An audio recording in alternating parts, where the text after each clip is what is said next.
ভারতের প্রধানমন্ত্রী নরেন্দ্র মোদী বাংলাদেশের প্রধানমন্ত্রী তারেক রহমানকে ব্রিক্স সম্মেলনে যোগদান করার জন্য আমন্ত্রণ করেছেন। এই সম্মেলনটা হবে সেপ্টেম্বর মাসের মাঝামাঝি। এই আবেদনের খবরটি প্রচারিত হওয়ার পর বাংলাদেশের স্বাধীনতা বিরোধী মৌলবাদী, বিশেষ করে 2024-এর জঙ্গি উত্থানে যারা বিজয়ী হয়েছে তারা এটাকে তারেক রহমান সরকারের বিজয় হিসেবে দেখছেন। এবং পাবলিক ডিপ্লোমেসিতে আমি এটা সত্যি নরেন্দ্র মোদীর উপর তারেক রহমানের বিজয় হিসাবে আমিও দেখছি। কিভাবে দেখছি সেটা বলার জন্যই এই ভিডিওটা। এখানে অবশ্য অনেকে আমাকে এসে বলবেন, ভারতীয় কিছু দর্শক আমার আছেন, তারা এসে গালি দিবেন যে আপনি আপনার দেশের কথা ভাবেন, ভারতের কথা আপনার ভাবতে হবে না। আসলে উনি যে পাবলিক ডিপ্লোমেসিতে নরেন্দ্র মোদী তারেক রহমানের কাছে ফেল করেছেন, এটা আমি আসলে বাংলাদেশের ভেতরের অবস্থাটা বলছি। ভারতীয়দের মধ্যে কি অবস্থা হচ্ছে সেটা না। আসলে মূল বক্তব্যটা হলো যে বাংলাদেশের মানুষের কাছে তারেক রহমান আপাতত পাবলিক ডিপ্লোমেসিতে নরেন্দ্র মোদীর উপরে উঠে গেছেন এবং এইটা দীর্ঘমেয়াদে ভারত বাংলাদেশ সম্পর্কের জন্য খুব একটা ভালো কি মন্দ সেটা হয়তো আমার এই বক্তব্য শুনলে আপনারা বুঝতে পারবেন। তার আগে বলে নেই পাবলিক ডিপ্লোমেসি কি। পাবলিক ডিপ্লোমেসি কি এর সংজ্ঞা দিয়ে আমি আমার গল্প বলবো। আমি যখন 2021 সালে স্পেন থেকে গিয়ে পররাষ্ট্র মন্ত্রণালয়ে জয়েন করি, তখন আমাকে এই পাবলিক ডিপ্লোমেসির ডিজি বা মহাপরিচালক করা হয়। আমাদের এই জিনিসটা মানে এই কি বলে, আমাদের ফরেন মিনিস্ট্রিতে এটাকে অনুবিভাগ বলে। অনুবিভাগ কি জিনিস? এই অনুবিভাগে আগে নাম ছিল এক্সটার্নাল পাবলিসিটি উইং।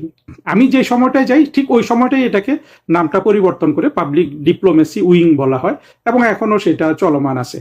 ফলে বলতে পারেন যে পাবলিক ডিপ্লোমেসি উইং এর বাংলাদেশের ফরেন মিনিস্ট্রির আমি প্রথম ডিজি না, আমার আগেও বোধহয় একজন ছিলেন, তখন উনি অবশ্য দুটো, ওনার সময় নামটা পরিবর্তন হয়েছে। তো আমাদের পররাষ্ট্রমন্ত্রী ডক্টর আব্দুল মোমেনের কথা যারা শুনেন তারা জানেন যে উনি পাবলিক ডিপ্লোমেসিটাকে অত্যন্ত গুরুত্বপূর্ণ মনে করেন।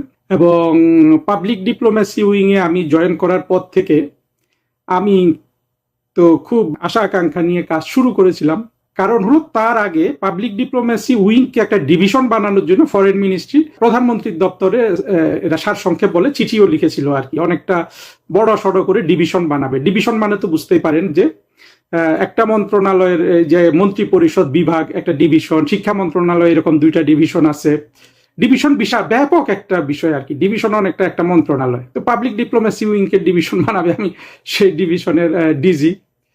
এই জয়েন করার পর থেকে আমার মন্ত্রণালয়ের কর্তৃপক্ষের সাথে ঝগড়াঝাটি কি জন্য? আমি চাই যে আমাকে কিছু বলিষ্ঠ দক্ষ বা যা আছে আমাদের সীমার 2-3টা অন্তত একটু 6 মাস 1 বছর 1.5 বছর কাজ করবে এমন অফিসার দেয়া হোক। তো অফিসার দেয়, 2টা ভালো অফিসার দিলে এরা 1.5 মাস 2 মাসের মাথায় অন্য জায়গায় চলে যায়। এইটা নিয়ে আমি আমাদের ফরেন সেক্রেটারি মাসুদ বিন মোমেনের সাথে ঝগড়া করি, পররাষ্ট্র প্রতিমন্ত্রী শাহরিয়ার আলমের সাথে ঝগড়া করি, মন্ত্রীকে বারবার নালিশ জানাই মোমেন স্যারকে, যেহেতু মোমেন স্যার পাবলিক ডিপ্লোমেসি চান। আমার ঝগড়ার মূল কথাটা ছিল এটাই যে আপনারা তো ভাই এটাকে ডিভিশন বানাতে চেয়েছিলেন, মানে আরেকটা মন্ত্রণালয় বানাতে চেয়েছিলেন, সেটা পারেন নাই বুঝলাম, কিন্তু এখন অন্তত আমাকে কিছু লোকবল দিয়ে সহায়তা করেন। এরা সেটা করতো না। না করার পেছনে যে এটা যে অন্তর্ঘাতমূলক সেটাও না, হলো আসলে মন্ত্রণালয়ের প্রতিদিনের কাজ কাম ফেলে রেখে এই ধরনের জিনিসের পেছনে সময় দেয়া বা লোকবল সাপ্লাই করা মন্ত্রণালয়ের এই সীমাবদ্ধতা আছে। অর্থাৎ বড় ধরনের উইল না থাকলে এটা করা যায় না, কিন্তু তারা উইলটা দেখিয়েছে কাগজে কলমে যে এটাকে ডিভিশন বানাবে। ডিভিশন বানালেও কিন্তু এটা আসলে কিছুই হতো না, কারণ তাদের তো আসলে এটা বোঝার দক্ষতা ছিল না বা দেখাতে পারেনি। আমি এখানে দোষ হিসাবে বলছি না, বাস্তবতা উপলক্ষে।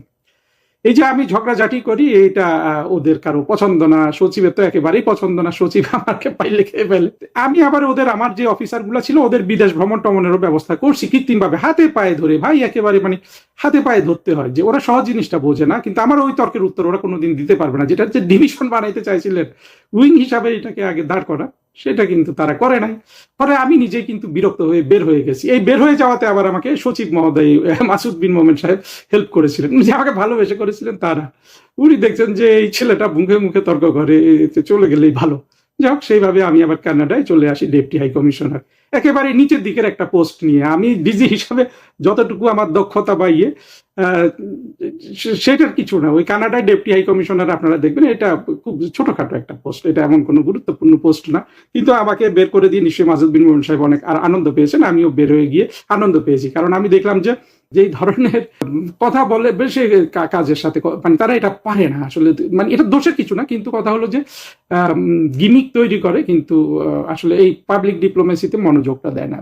দেখেন পাবলিক ডিপ্লোমেসি একটা আচ্ছা, এর আগে আরেকটা কথা বলে নিই। আমার যখন অনেক বছর হয়ে গেছিল, আমি স্পেনে আমার 5.5 বছর বিভিন্ন কারণে বদলি হলেও আমি যেতে পারি না, ওই কারণটা এখানে বলবো না। আমার একেবারে পকেট শেষ। আমার 2 মেয়ে ওখানে পড়াশোনা করতো, বছরে মানে লক্ষ লক্ষ যা টাকা সরকার দেয় তার মানে যা খাইতে দেয় সেটাও এই বাচ্চাদের পড়াশোনার জন্য স্কুলের খরচে ব্যয় করতে হয়। আমি তো স্পেন থেকে যেতে পারি না। ওই জন্য আমার রাষ্ট্রদূত যিনি ছিলেন উনি একটা তদবির করেছিলেন যে আমাকে আমেরিকাতে, তখন আবার ডেপুটি চিফ অফ মিশনের পোস্টটা খালি হয়েছিল, আমাকে যেন ওইখানে পোস্টিং দেয়। মন্ত্রী মহোদয় রাজিও হয়েছিলেন। এই মাসুদ বিন মোমেন, ওই যে এখন যাকে পররাষ্ট্র সচিব করবে বলছিল, সালাউদ্দিন নোমান চৌধুরী, এ ছিল তখন ডিজি, এই ছিল কিনা জানি না। মাসুদ বিন মোমেন আরো 2-1জনকে নিয়ে, হয়তো প্রতিমন্ত্রীকে নিয়ে আরো একজন, মানে সবার নাম বলা ধরেন, মন্ত্রীর সাথে গিয়ে তদবির করছে যে বহুদিন বিদেশে ছিল, একে এখন আমেরিকায় পোস্টিং দেওয়া যাবে না। তখন যদি আমাকে মার্কিন যুক্তরাষ্ট্রে ডেপুটি চিফ অফ মিশন করতো, তাহলে কিন্তু এই যে আওয়ামী লীগ সরকারের সাথে মার্কিনীদের যে কূটনীতির এত পতন হয়েছিল, এখন আমি বুঝি যে সেইটা ঠেকানোর হয়তো একটা অ্যাটেম্প তারা মানে আমাকে দিলে তাদের যে এটা ঠেকানোর একটা একটা মানে ইচ্ছাও ছিল, বা তারা এটা বোঝার সক্ষমতা রাখে, সেটা হতো আর কি। কারণ ফরেন মিনিস্ট্রির লোকজন আমাকে ভয় পায় দুটো কারণে, যে আমার পড়াশোনা, এই যোগ্যতার জন্য, আর আরেকটা কারণে আমাকে হয়তো তুচ্ছতা ছিল করতে পারে, যে আমি যে কথা বলতে পারি না, যে এখন যে আপনাদের সামনে যেটা বলছি, এই যোগ্যতাটা আমার ঘাটতি আছে। কিন্তু পড়া লেখা মানে পড়তে পারা, লিখতে পারা, কূটনীতি বোঝা, এটাতে তো ফরেন মিনিস্ট্রিতে আগাগোড়া আমার সমান আসলে এখনো কেউ নাই, তখনও কেউ ছিল না। আমি মোমেন স্যার বা ওনাদের কথা বলছি না, উনি তো অনেক সিনিয়র, ওনারা তাকে ফরেন সার্ভিসের কথা বলছি আর কি। সেটা তারা দিল না, ঢাকায় নিয়ে আমাকে, আমি খুব খুশি, কিন্তু আমাকে মানে জেনুইন যেটুক দরকার সেটুকু লোকবল পাই না। আর তো মন্ত্রণালয় বোঝেনি, সরকারি অফিসগুলোতে এইরকম রাজনীতি, এর তার পেছনে লেগে আছে, সে তার পেছনে লেগে আছে। আমি যাকে যা বলি মুখের সামনে বলি, পেছনে লাগা এটা আমি পছন্দ করি না, মানে এটা আমার চরিত্রের মধ্যে নাই পেছনে লাগা। অবশ্য এখন তো পেছনেই বলছি, আবার যাদের কথা বলছি তারা সবাই কিন্তু এই ভিডিওটা শুনবে, কিন্তু সবাই জানে যে আমি কোনো মিথ্যা কথা বলছি না। আমি যখন পাবলিক ডিপ্লোমেসি ডিজি ছিলাম, এই অনেকে যারা বক্তৃতা টক্তৃতা দিতে যেত নানান জায়গায়, তারা এসে আমাকে জিজ্ঞেস করতো যে এই পাবলিক ডিপ্লোমেসি কাকে বলে। তখন আমি তাদেরকে পাবলিক ডিপ্লোমেসির নানান সংজ্ঞা লিখে দিতাম। আর পাবলিক ডিপ্লোমেসির সংজ্ঞা যেটা বইপত্রে লেখা সেটা অত্যন্ত জটিল, ফলে আমি আমার মতো করে সংজ্ঞা বানাতাম। এবং আমি সংজ্ঞাটা বানাতাম আসলে এই যে ভারতের পররাষ্ট্র মন্ত্রণালয়ের যে পাবলিক ডিপ্লোমেসি, ভারতের, চীনের, রাশিয়ার কিংবা মার্কিনীদেরও যে পাবলিক ডিপ্লোমেসি, সেটার আলোকে আমি প্র্যাকটিক্যাল সংজ্ঞা বানাতাম, এবং তারা ওগুলা নিয়ে বক্তৃতা দিত। এবং পাবলিক ডিপ্লোমেসিকে এতই গুরুত্ব দেওয়া হয়, মোমেন স্যার ঠিকই ছিলেন, উনি গুরুত্বটা বুঝতে পেরেছিলেন, দিতেও চেয়েছিলেন, কিন্তু ওই যে ব্যুরোক্রেসির প্যাঁচে পড়ে ওনার তো আসলে হাত পা বাঁধা। আমাদের পররাষ্ট্র মন্ত্রণালয়ের যে যে ব্যয়, বাৎসরিক ব্যয়, মানে পররাষ্ট্র মন্ত্রণালয় চালাতে সরকারের যা খরচ, ভারতের শুধু পাবলিক ডিপ্লোমেসি উইং চালাতে ততটা খরচ। বোঝেন তাইলে, ভারত যদি পাবলিক ডিপ্লোমেসির পেছনে এত টাকা খরচ করে, তাহলে চীন কত করে, রাশিয়া কত করে, মার্কিন যুক্তরাষ্ট্র কত করে। পাবলিক ডিপ্লোমেসির সংজ্ঞা ব্যাপক, অনেক কথা আছে। যেটা হলো যে আপনি যদি পাবলিকের কাছে আপনার মুখ উজ্জ্বল হয়, এটাই মানে বুঝতে হবে যে মানে আপনি পাবলিক ডিপ্লোমেসিতে ভালো করেছেন। যেমন এখন তারেক রহমান যেইভাবে এটা দেখাচ্ছে, তারেক রহমান বা 24-এর জঙ্গি উত্থানের লোকজন এই নরেন্দ্র মোদী সাহেবের তারেক রহমানকে ব্রিক্স সম্মেলনে আমন্ত্রণ জানালেন। তারেক রহমানকে তার সমর্থকরা বিজয় হিসাবে দেখছে, কারণ তারেক রহমানকে তো এর আগেও দাওয়াত দেওয়া হয়েছিল, সেই দাওয়াতে তিনি যান নাই, তিনি সেখানে না গিয়ে চীনে গিয়েছেন, আবার দ্বিতীয়বার দাওয়াত দিচ্ছে। এখন তারা এটাকে দেখাচ্ছে যে দেখো ভারত কতভাবে তারেক রহমানের এবং বাংলাদেশের কাছে ধরা, একবার দাওয়াত দিয়েছে যায় নাই, এখন কিন্তু আরেকবার দাওয়াত দিচ্ছে, চালাকি করে ব্রিক্সে নিয়ে যাচ্ছে, কোনোভাবে তারেক রহমান যেন ভারতে যায়, ভারতে না গেলে ভারতের ইজ্জত নষ্ট হয়ে যাচ্ছে। এটা যখন ব্যাপক একটা দেশের ব্যাপক জনগণ এইভাবে চিন্তা করে, তখন সেখানে তো তারেক রহমান পাবলিক ডিপ্লোমেসিতে জয়ী হলেন, এবং তার যে প্রতিপক্ষ সেটা যদি প্রধানমন্ত্রী নরেন্দ্র মোদী হয়, নরেন্দ্র মোদী তো পরাজিত হলেন। আমি আবারও বলছি, ভারতের দৃষ্টি, ভারত এগুলো নিয়ে আসলে ভারতীয় জনগণের খুব একটা মাথা ব্যথা নাই। এগুলো যত মাথা ব্যথা বাংলাদেশের অভ্যন্তরে, দুই পক্ষেরই। আমরা যারা মুক্তিযুদ্ধের পক্ষের মানুষ আছি, মুক্তিযুদ্ধের বিপক্ষের মানুষ আছি, সবার কাছেই আপাতত মুক্তিযুদ্ধের বিপক্ষের মানুষের এই যে চিন্তা, তারেক রহমান প্রথমবার দাওয়াত দিয়েছে, পাত্তাই দিল না, চীনে চলে গেছে, দ্বিতীয়বার দাওয়াত দিচ্ছে, তারপরেও দ্বিতীয়বার দাওয়াত দিয়েছে। এটা একটা বড় বিজয় যে ভারত যে কাঙ্গাল তারেক রহমানের ভিজিটের জন্য। এটা ভাবা তো আসলে সাধারণ মানুষকে, এটা ভাবলে কি আপনি দোষ দিতে পারবেন? আমি কিন্তু দোষ দেওয়ার কারণ দেখি না। ফলে পাবলিক ডিপ্লোমেসিতে তারেক রহমান বিজয় হয়েছে, আপাতত এই পর্যন্ত বিজয়। এতে কিন্তু এই ধারণা মানুষের যারা করছে বাংলাদেশের, তাদের ধারণাকে আপনার সঠিক বলতে হবে। এর বাড়তি যে কথাটা বলবো, দেখুন ভারতের আসলে এই যে ব্রিক্সের হয়ে নরেন্দ্র মোদী তারেক রহমানকে দাওয়াত দিলেন, হ্যাঁ স্বাগতিক দেশ হিসাবে, স্বাগতিক দেশ মানে হলো যে দেশে ব্রিক্সের সম্মেলনটা অনুষ্ঠিত হবে সেই দেশের প্রধানমন্ত্রী হিসাবে কাকে দাওয়াত দিবেন না দিবেন এটার একটা লেভারেজ ওনার হাতে থাকে, মানে একটা ডিসিশন মেকিং থাকে। কিন্তু মোটা দাগে এটা কিন্তু আবার একটা নীতিমালাও যে এই ব্রিক্স সম্মেলনে কারা কারা যাবে কারা কারা যাবে না। কিন্তু ব্রিক্স তো মূলত চীনের ইস্যু। এটা দেখবেন যে ব্রিক্স করা হয়েছে চীনের নেতৃত্বে সোজাসুজি। এটা একটা মার্কিন যুক্তরাষ্ট্রের মানে মার্কিন যুক্তরাষ্ট্রের যে অর্থনৈতিক শক্তি বলে, মানে কৌশলগত সামরিক শক্তি বলে, যেটাই বলেন, এই শক্তিটার বিরুদ্ধে দাঁড়ানো একটা বলে হলো ব্রিক্স। ফলে ব্রিক্সে কাউকে দাওয়াত দিলে এটা এটা মানে চীনের ইস্যু হিসাবেও দেখা যায়। এখন তারা এইভাবেও যদি বলে যে চীনের ধমকে নরেন্দ্র মোদী ব্রিক্সে তারেক রহমানকে দাওয়াত দিয়েছেন, সেটাও তারা দেখতে পারে। কারণ বাংলাদেশের জঙ্গি মৌলবাদী স্বাধীনতা বিরোধী শ্রেণী ভারতকে কোন দৃষ্টিতে দেখে সেটা শেষের দিকে বলছি।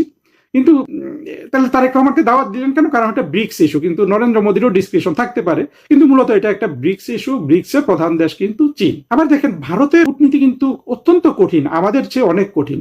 ভারত ব্রিক্সের সদস্য, অর্থাৎ চীনের নেতৃত্বে যে মার্কিন শক্তিকে চ্যালেঞ্জ জানানোর একটা উদ্যোগ ব্রিক্সের মাধ্যমে, সেটার কিন্তু ভারত একটা সক্রিয় সদস্য।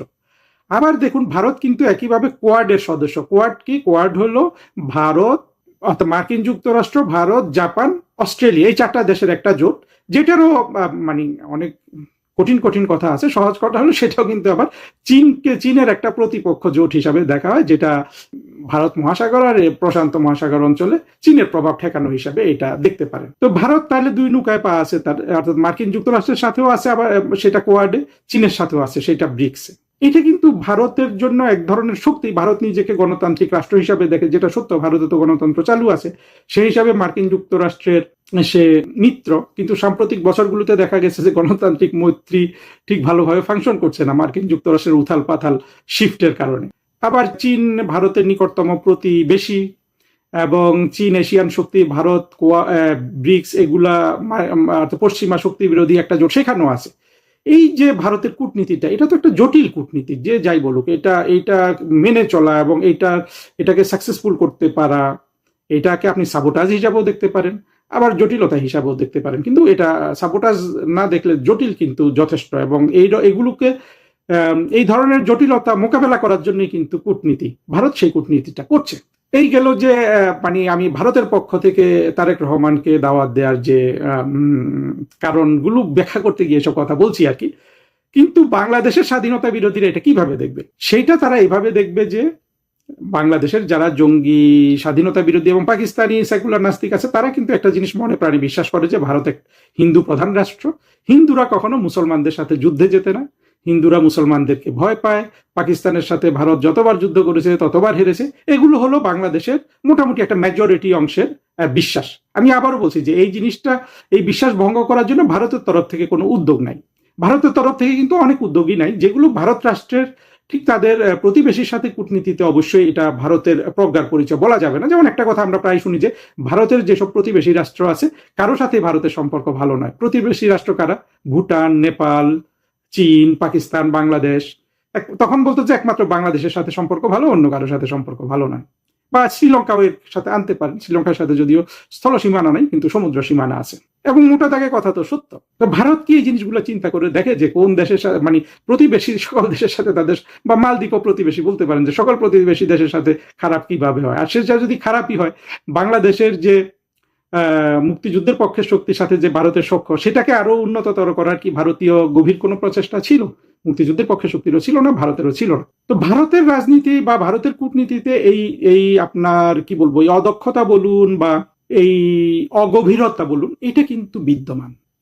এইটা বিদ্যমান। আমরা যেটা দেখছি যে ভারতের কূটনীতি এবং ইয়েতে হয়তো ভারত বড় রাষ্ট্র হিসাবে এটা ভাবতে পারে যে না, এগুলোকে আমার পাত্তা দেয়া কিছুই নেই, কিন্তু তাদের আবার মিডিয়াগুলো তো প্রচুর পাত্তা দেয়। আমরা দেখছি 2024-এ জঙ্গি উত্থানের পর ভারতীয় মিডিয়া ব্যাপকভাবে জঙ্গি উত্থানের বিরুদ্ধে অনেক অবস্থান নিয়েছে। আবার এই অবস্থান নেওয়াতে যে আমাদের মুক্তিযুদ্ধের পক্ষে শক্তির খুব একটা উপকার হয়েছে তা কিন্তু না, বরঞ্চ স্বাধীনতা বিরোধীরা এখানে জোট পেয়েছে। অর্থাৎ এই যে ভারতের ব্যাপক মিডিয়া যে আমাদের মুক্তিযুদ্ধ অর্থাৎ 2024-এ জঙ্গি উত্থানের বিরুদ্ধে দাঁড়িয়েছে, সেইটা আসলে কোনো দক্ষ মিডিয়া কর্ম না, এটা ছিল অনেকটা ভিউ ব্যবসা। এই ভিউ ব্যবসা বাংলাদেশের লোকজনও করে, ভারতের লোকজনও করে, কারণ যারা ভিউ ব্যবসার সাথে জড়িত, মিডিয়া বলুন, ইউটিউব বলুন, সোশ্যাল মাধ্যম বলুন, দুই তরফে আসলে যারা গ্রাউন্ড লেভেলের কর্মী, ওরা সবাই কিন্তু অভাবগ্রস্ত, ওদের প্রথমেই দরকার টাকা। এটাই হলো মূল কারণ। এইখানেও ভারতীয় রাষ্ট্রযন্ত্র, যেটা বাংলাদেশের স্বাধীনতা বিরোধীরা বলে যে গদি মিডিয়া, মোদি মিডিয়া, তারা যে এটা দক্ষতার সাথে করে বা সত্যি সত্যি গদি মিডিয়া, মোদি মিডিয়া হিসাবে কোনো বড় কাজ করে, এইটার কিন্তু আমি অন্তত কোনো প্রমাণ দেখি নাই। আমি যেটা দেখছি যে আমাদের জঙ্গি স্বাধীনতা বিরোধী মৌলবাদীরা যেই তর্ক বলুন, কুতর্ক বলুন, যা কিছু বলে তাদের পক্ষের লোকজনকে চাঙ্গা রাখে, সেগুলোর অনুকূলে কিন্তু এই মিডিয়াগুলো, দুর্বল মিডিয়াগুলো কাজ করেছে, যদিও তারা এই জঙ্গি উত্থানের বিপক্ষে অবস্থান নিয়েছিল। যাই হোক, আমি মনে হয় সব কথা বলে ফেলেছি। যেটা আমি কনক্লুশনে যেটা বলতে চাই, যে ভারতকে তার প্রতিবেশীদের সাথে সম্পর্কের ক্ষেত্রে আরো দক্ষতার পরিচয় দিতে হবে। বাংলাদেশের মুক্তিযুদ্ধের পক্ষের শক্তি এবং ভারত, এই দুটি পক্ষকে তাদের যে সম্পর্ক সেটা গভীরতর করার ক্ষেত্রে দুই পক্ষকেই আরো ম্যাচুরিটি দেখাতে হবে। কারণ বাংলাদেশের যে স্বাধীনতা বিরোধী পক্ষ, এইটা আর পাকিস্তানের মধ্যে কোনো পার্থক্য নাই। ভারত যদি পাকিস্তানকে শত্রু রাষ্ট্র গণ্য করে, কিন্তু 2024-এর যারা জঙ্গি উত্থান ঘটিয়েছে তাদের কাউকে কাউকে বন্ধু মনে করে, এইটা ভারত রাষ্ট্রের বা যারা মনে করে তাদের এটা কিন্তু একটা ভুল, এবং সেই ভুলটা আমরা তাদেরকে ক্যারি করতে দেখেছি। যেই ভুলের খেসারত কিন্তু নরেন্দ্র মোদী সরকার বাংলাদেশে দিচ্ছে, বাংলাদেশের জনগণের কাছে দিচ্ছে, যে তারা এখন দেখছে যে নরেন্দ্র মোদী সরকার তারেক রহমানকে ভয় পায়, তারেক রহমানের কাছে পরাজিত হয়েছে, তারেক রহমানকে একবার উনি আমন্ত্রণ করেছেন, যায় নাই, এই না যাওয়াতে উনি আরো শঙ্কিত, এখন তিনি তারেক রহমান সাহেবকে দ্বিতীয়বার